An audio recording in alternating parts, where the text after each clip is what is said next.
Human table foosball is a sports game similar to traditional foosball. Instead of using small wooden figurines on long sticks controlled by two players on opposite sides of a table, real people stand in formation in a defined space.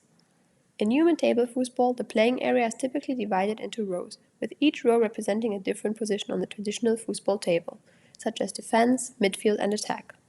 Players are assigned to specific rows and are only allowed to move laterally along the designated line, similar to the movement of foosball players on rods.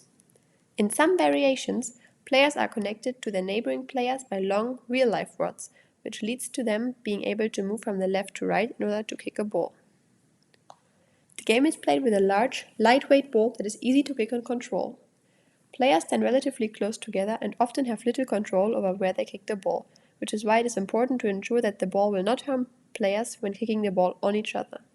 In contrast to a regular soccer game, the focus is not on ball handling or skills related to kicking the ball, but rather on communication, teamwork, and quick reactions. Players use their feet to maneuver the ball and attempt to score goals by kicking it past the opposing team's goalkeeper. Just like in regular foosball, there are rules regarding ball possessions, fouls, and goal scoring. A specific list will be explained in the following. But first, let's talk about teamwork. Teamwork is essential in human table foosball, as players must communicate effectively and coordinate their movement to defend their goal and launch successful attacks. Each player's positioning and role within the team is crucial, with some players focusing on defense, others on midfield play, and others on scoring goals. Depending on the rules, players might be able to only face one way, so without constant communication, it is impossible to play together successfully. Human table foosball is often played in a lively and energetic atmosphere, with teams cheering each other on and spectators getting involved in the excitement. It promotes teamwork, physical activity, and friendly competition. This is what makes it usable for corporate events, team-building exercises, and community gatherings of all kinds. The general list of rules contains rules regarding the goalkeeper, fouls, fair play, ball possession, substitutions, and goal scoring. Let's start with goalkeeper rules. Each team usually designates a player to act as the goalkeeper, whose primary responsibility is to defend the goal. The goalkeeper is allowed to move along the goal line to block shots, but must remain within the confines of the goal area. In contrast to the other players, the goalkeeper is allowed to use his hands and arms.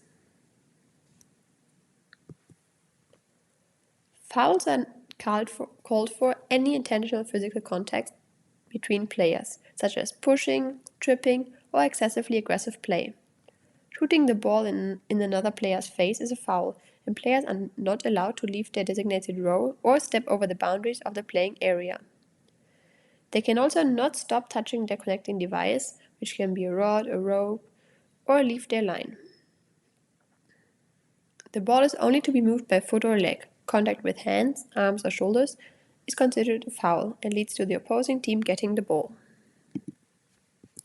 To move on, fair play is really important. Sportsmanship and fair play are encouraged, and unsportsmanlike behavior, such as arguing with the referee or intentionally disrupting the game, may result in penalties or ejection from the match. When it comes to ball possessions, players must use their feet or legs only to kick the ball and maneuver it around in the playing area. They can pass the ball to teammates or attempt to shoot it towards the opponent's goal. They are, however, not allowed to keep the ball more than a few seconds in one position. Any sort of time play is also not allowed. Substitutions can be done during breaks in play or in designated substitution periods. Substituted players must enter and exit the playing area through designated areas to avoid disrupting the game. It is allowed to switch players' positions within these changes. Finally, goal scoring. To score a goal, the ball must cross the goal line and enter the opponent's goal.